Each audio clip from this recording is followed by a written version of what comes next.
Hello दोस्तों, apex math classes में आपका स्वागत है। मैं हूं पंकज। चलिए दोस्तों, आज हम पढ़ने की कोशिश करते हैं परसेंटेज को। मैं कोशिश करूंगा कि परसेंटेज को पूरा ख़त्म कर दूं। ठीक है, तो मैं कोशिश करूंगा कि सारे चैप्टर जल्दी ख़त्म हो जाए। हालांकि गैप बहुत दिन का हो गया है, फिर भी मैं कोशिश करूंगा कि जल्द से जल्दी सब चैप्टर जो हैं UPSI, UP TET, junior aided teacher जो भी सब भर्तियाँ आई वनडे एग्ज़ाम के लिए, ये सब आपके लिए लाभकारी हो। ठीक है, तो चलिए हम प्रतिशत को शुरू करते हैं। देखिए, प्रतिशत से ही हम शुरू करेंगे। प्रतिशत के बाद लाभ हानि शुरू करेंगे, मतलब प्रॉफिट एंड लॉस परसेंटेज। इसके बाद हम एसआई, सीआई, ये सब एक सीक्वेंस में पढ़ेंगे। ठीक है, तो चलिए दोस्तों शुरू करते हैं। परसेंटेज शुरू करने से पहले हम प्रतिशत का पहले मतलब समझ लेते हैं। जैसे प्रतिशत, ठीक है, अब इसको ज़रा अलग अलग कीजिए। ये होता है प्रति, ये होता है शत। अगर हम प्रति मतलब देखें, प्रति का मतलब होता है एक, शत का मतलब 100। मतलब कोई भी चीज़ जो 100 में नापी जाए वो होती है प्रतिशत। जैसे मैं दोस्तों अगर बात करता हूँ 1/2 की, ठीक है, तो 1/2 का मतलब क्या होता है? वैसे तो आप जनरली जानते हैं कि हाफ ही होता है। इसका मतलब होता है कि जैसे 2 इक्वल पार्ट आपने किए हैं, 2 इक्वल पार्ट, उसमें एक आपने ले लिया, एक भाग, इसी को बोलते हैं जो है हाफ। और 2 में से एक भाग आपने निकाल लिया तो क्या हाफ ही तो हो गया, मतलब आपने क्या आधा भाग निकाल लिया। ठीक है, लेकिन ये कितने में से है? ये 2 में से है, मतलब आपने 2 में से एक भाग निकाला है। अगर इसी को मैं 100 में कहूँ कितना भाग निकाला, तो आपको 1/100, 1/2 इंटू 100 मीन्स ये हो जाएगा 50, यानी 50%। मतलब क्या होता है कि ये 50 में, मतलब 100 में 50 भाग है। इसका मतलब आप ऐसे 100 इक्वल पार्ट बनाएंगे, उसमें से 50 भाग ले लेंगे। मतलब क्या है इसका मतलब हाफ ही तो हुआ। मतलब 100 में से 50 आपने ले लिया तो 50 बचा, यानी आधा आपने ले लिया। तो ये कैलकुलेशन 100 में होती है और ये होता है कि हमने 2 में लिया है। जैसे मैं एक एग्जांपल और देता हूँ, जैसे 1/3 लिख लिया हूँ। ठीक है, 1/3। इसको अगर देखेंगे तो इसका मतलब होता है कि 3 में एक भाग लेना। जैसे 3 इक्वल पार्ट है, उसमें से एक भाग लेना, तो ये मैंने ले लिया। तो इसका मतलब यही होता है दोस्तों। जब तक हम इसका बेसिक नहीं समझेंगे कि कैसे इसका क्या होता है, तब तक हमें परसेंटेज वगैरह जो चैप्टर होते हैं उसको समझने में थोड़ी सी प्रॉब्लम हो जाएगी। ठीक है, इसलिए पहले बेसिक को अच्छे से समझिए कि बेसिक है क्या। हो सारी चीज़ें सब बेसिक ही हैं। देखिए, ट्रिक व्रिक कुछ नहीं होता है, सब बेसिक से ही ट्रिक निकलती हैं। जब आप बेसिक को प्रैक्टिस कर लेते हो बढ़िया से, तो उसी में आपके स्टेप जो है गायब कर देते हो कुछ ना कुछ। तो ये सब चीज़ें सब बेसिक ही हैं। ठीक है, मैं आपको कोशिश करूँगा दोनों चीज़ें बताऊँ। ठीक है, लेकिन सबसे पहले बेसिक, क्योंकि एग्जाम में कुछ क्वेश्चन ऐसे होते हैं जो हमारे दिमाग मतलब पहली बार देखते हैं, तो उसको हमें बेसिक से ही करना रहता है। ठीक है, तो चलिए हम देखते हैं। अब अगर मैं यहाँ पर लिख दूँ 2/3, जैसे मैं लिखता हूँ 2/3, ठीक है, तो 2/3 का मतलब होता है 3 इक्वल पार्ट ले लीजिए। इसमें से आप कितना पार्ट ले लीजिए? 2 पार्ट। ठीक है, इसमें से आप कितना पार्ट लीजिए? 2 पार्ट। ये हो गया 2/3 का मतलब। ठीक है, यानी 3 इक्वल पार्ट में से 2 पार्ट आपने ले लिया है। ठीक है, ये तो हो गया, आपने बेसिक चीज़ समझ ली।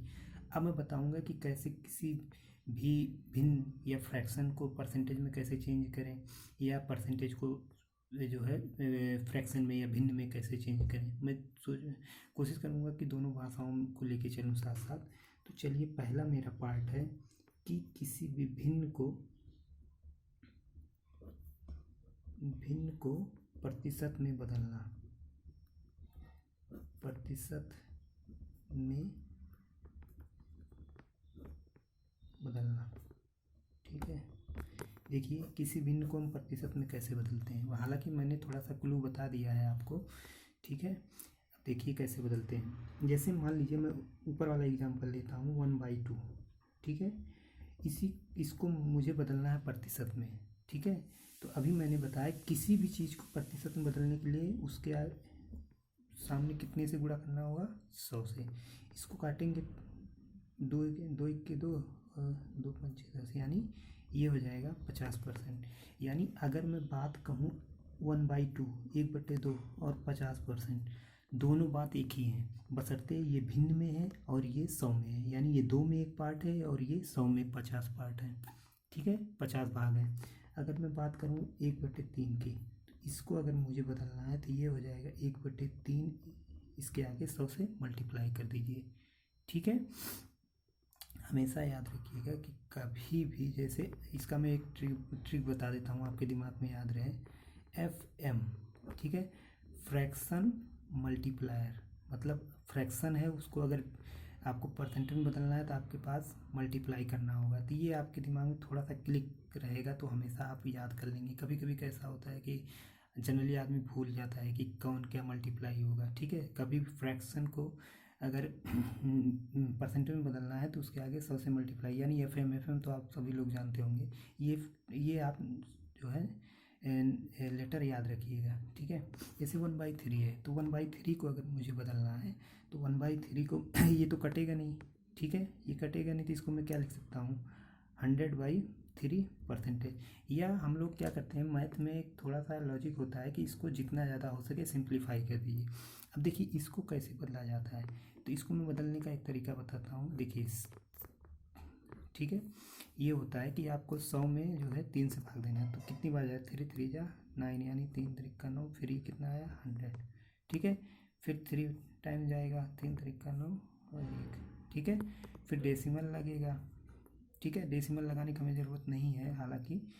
ठीक है, तो अब देखिए कैसे लिखा जाता है। इसको लिखने का ज़रा तरीका देखिए, हम लोग जनरली जान लेते हैं कि ऐसा होता है लेकिन ऐसे लिख नहीं पाते हैं। देखिए इसको लिखा कैसे जाता है, यहाँ जो लिखा जाता है भागफल लिखा जाता है। ठीक है, ये होता है भागफल। ठीक है, ये होता है शेषफल और यहाँ होता है भाजक। मैं थोड़ा सा एक बता दूँ, ये होता है आपका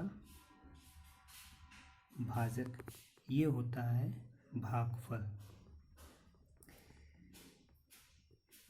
भागफल होता है, ये होता है शेषफल और ये होता है भाज्य। इसको मैं LCM SCM में अच्छे से बताऊंगा आपको, या नंबर सिस्टम में ही एक टॉपिक आएगा, वहाँ मैं अच्छे से आपको बता दूंगा। तो इसका मतलब आप क्या कह सकते हैं, इसको क्या लिख सकते हो कि अगर हमें भाज्य निकालना है तो भाज्य को आप कैसे लिख सकते हो, भाज्य इक्वल टू हो जाएगा आपका भाजक गुणे भागफल धन शेषफल, भाजक गुणे भागफल धन शेषफल। ठीक है, तो ये चीज़ हमने क्या लिखी, वही तो लिखा है। ये देखिए भाजक, ये भागफल और ये शेषफल। इसको ऐसे भी लिख सकते हो 33 + 1/3, ये एक ही चीज़ होती है बात। ठीक है, इसको जनरली ऐसे ही लिखा जाता है। तो ये क्या हो गया भाजक, ये हो गया भागफल, ये हो गया शेषफल। ठीक है, ओवरऑल मिला के तब आपका बन जाता है भाज्य, यानी इसका इसमें मल्टीप्लाई करेंगे, 3 × 33 99 हो गया, +1 यानी 100/3, यानी यही चीज़ आ गया जो आपने यहाँ लिखा है। यानी इसको हम लिख सकते हैं 33, ठीक है, × 1/3%। ये दोस्तों बहुत यूज होगा आपके क्वेश्चन में, बहुत ज़्यादा यूज होता है इसका। ठीक है, इसलिए इस परसेंटेज को याद रखिएगा। चलिए एक और हम ट्राई करते हैं। ठीक है, जैसे 1/4, इसको अगर परसेंटेज बदलना है तो 1/4 × 100, FM यानी फ्रैक्शन है तो उसमें मल्टीप्लाई करना होगा। तो ये कितना आ जाएगा, 4 × 1 = 4, 4 × 2 = 8, मतलब 4 × 8 और 4 × 5 = 20, यानी ये आ गया 25%। ठीक है, ये सब जनरली दोस्तों आप जानते होंगे, फिर भी मेरा बताना फ़र्ज है। ठीक है, एक बार मैं आपके पूरे कॉन्सेप्ट को रिवाइंड कर दे रहा हूँ। ठीक है, चलिए 1/5 को बदलते हैं। 1/5 को बदलेंगे तो 1/5 × 100, इसको काटेंगे 5 के 5, 5 दूनी 10, यानी 20%। यानी अगर मुझसे कोई कहे 20% तो या उसको मैं कहूँ 1/5, बात एक ही होता है। ठीक है, चाहे 20% कोई कहे चाहे 1/5 कहे। ठीक है, चलिए एक और मैं बदलता हूँ 1/6। 1/6 को देखिए कैसे बदला जाता है, 1/6 × 100। ठीक है, 1/6 × 100। अब इसको देखिए कैसे बदला जाएगा, इसको काटिए 2 3 6 और ये हो जाएगा 2 5 10। अब ये कटेगा नहीं, यानी ये आ गया 50/3%। अब फिर वही कॉन्सेप्ट आ गया कि हम लोग इस तरह इसको पसंद नहीं करते, जितना ज़्यादा हो सके सिंप्लीफाई कर लेते हैं। तो इसको सिंप्लीफाई करेंगे तो ये कितना हो जाएगा, 16 से 2/3%, मतलब 16 3 48, 2 50%। इसका भी दोस्तों खूब यूज होगा। ठीक है, चलिए एक आध दो और हम चेंज करते हैं।